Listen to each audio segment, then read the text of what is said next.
How to do it. Let me show you how to do it. All right, in today's video, we're replacing or changing the oil for this Lexus ES350. This is my beater car, and it has around like 150,000 miles on there, maybe a little bit less. I'm replacing the oil today. It's kind of due for replacement. And I'll also be replacing the oil filter. I'll show you the oil filter that I'm going to be using. This is the genuine oil filter, so highly recommend get the genuine stuff. Oil, you can use any oil pretty much, as long as you're using the recommended, the one right here. This is 5W30. A lot of people, they put like 0W20 in there. I personally would not recommend that. This is a very solid car, very solid engine. These cars last you a lot longer, as long as you maintain them. But I would prefer to use the oil that is on your cap, oil cap, recommended oil by the company. So with that, let's go ahead and replace that. The very first thing I did was put it on the ramps. So safety first. Make sure if you're using jack stands or whatever, just make sure it's safe and secure. Mine is on this ramp, and I have a wheel choke on the back, and my handbrakes are on. Now, one thing I'm going to tell you is drive the car. You don't want to do this on a cold car. It's highly recommended that you drive the car at least 5-6 miles. So the engine oil is kind of all mixed up. It gets all the gunk and everything mixed up in the oil, because if you do it on a cold engine, all the sediments is probably going to stick to the engine. It's not going to be mixed up in the oil. So it's recommended that you drive the car before you do the oil change. And that's what I did. I just brought it back, and I'm going to let it cool off a little bit. Of course, I'm not going to do it on a very hot engine. As you can probably see, once I open the cap, you'll see the steam coming out of it, the heat. I don't know if you can see it, but it's quite hot. So I let it cool down a little bit before I get in there. This is the oil stick. Now, this oil doesn't look that bad, but it has close to 10,000 miles on there. I do my oil changes every 10,000 miles. That's a debatable topic.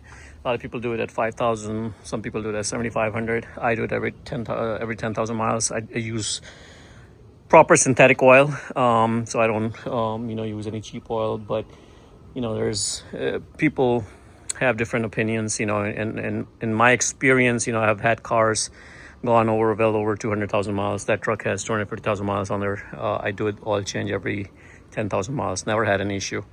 So as long as the only thing I do is I change my oil filter at every oil change. So again, people, if you think different, if you think it should be done every 5,000 miles, leave a comment. Let me know the reason why you think that. But I'm doing it at 10,000. So let's get underneath the car.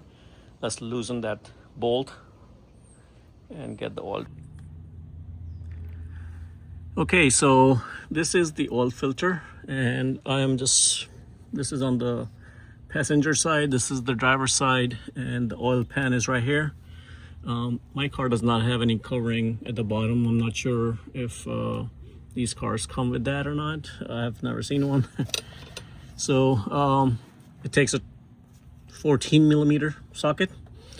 I put that on here, already loosened it up, and all I'm doing right now is loosening that up. And just make sure you keep a rag handy, because it's probably going to be a mess.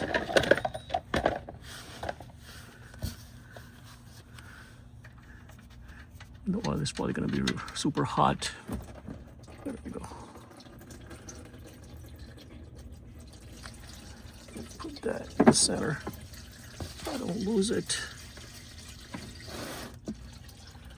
There you can see the oil draining, and let the oil drain. It's going to take some time. I normally leave it to drain for quite some time. I'm going to go ahead and open up the caps from top, because that is important that you do. That's just going to get some air in and get more oil out of the car. So this is already loosened up. Make sure don't leave it open. and just lift that up so the seal is broken, because there is a seal right here, and so it's not holding up any siphoning airs. So I'm gonna let it drain, and we'll come back and replace the filter. So for filter removal, you need this tool. These you can pick up from eBay, Amazon for like 10 bucks. Super cheap. For that you need one of these, and there you go. One of these extensions. It just comes in handy.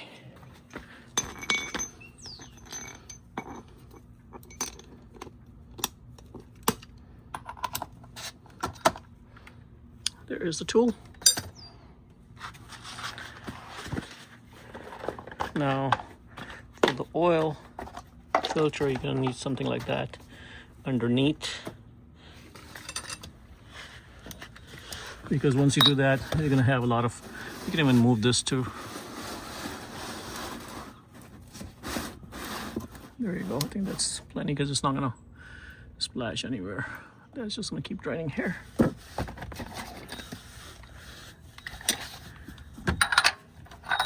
Now there are grooves in here, so you just have to see where the grooves on this guy is, and then you have to match it to that.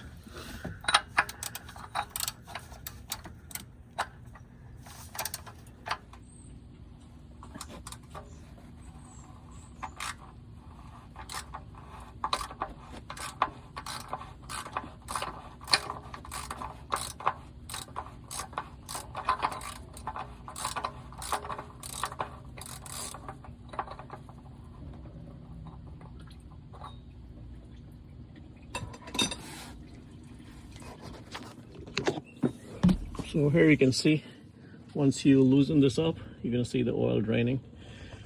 What I would suggest is leave it draining like this. Once it stops, only then remove it, because right now if I remove it, it's just gonna splash a bunch of oil down there. And so I just normally let it drain, because there's a lot of oil in that filter. So just give it some time. There's a lot of oil coming from there as well, so I'm just gonna wait. Okay, so now we're gonna go ahead and install the filter in this filter box. So let me stage my camera. All right, so this is the casing. I removed the old filter from in there. There's also a rubber O-ring, which I already removed. So I'm just gonna go ahead and clean that part. And we're gonna install the new O-ring. This is the new O-ring. And just take some old oil and put it on the new ring. You don't have to use new oil. This is just for lubricating it. And just slip it down. There. Sits right here. Just make sure it's nice and even from all sides. Just make sure this thing has this is spring tension in there. Sometimes it loses this spring tension, so you may want to push it down, twist it, take it out, clean it up really good if you don't feel that. I remember I had some issues with that last time, so I had to remove it and fix it, but it's not that bad. It's easy to do, and the twisting and removal is very simple. You can see there's 4 things. Once you push it in and twist it, it comes out. So I don't want to do that right now, because it gets tricky. Once you remove it, you just really gotta make sure it stays in place, because there are 2 lips on this in the center, and those lips have to be bent upward. So in order for you to remove this, twist it, you have to bend those in and then push it out. So it's a little bit tricky. It's not that bad. I mean, once you remove it, you kind of see how the mechanism is. Just clean any gunk that you might see in there. That's all I'm doing. Okay, all good. This is my new filter. Again, this is the part number. This will fit any 2008 till 2000 12, and I think this is the same part number for 2013 and above. I also have a oil change replacement video for 2013 and above. I think I did it on a 2015 for my sister's car, so you can see that on my channel. I'm going to leave a link in the description below. All right, so there's no right or wrong way, so there's no top or bottom, so you can put it pretty much any way you want it, as long as it's right. This ring, this one we're not going to use.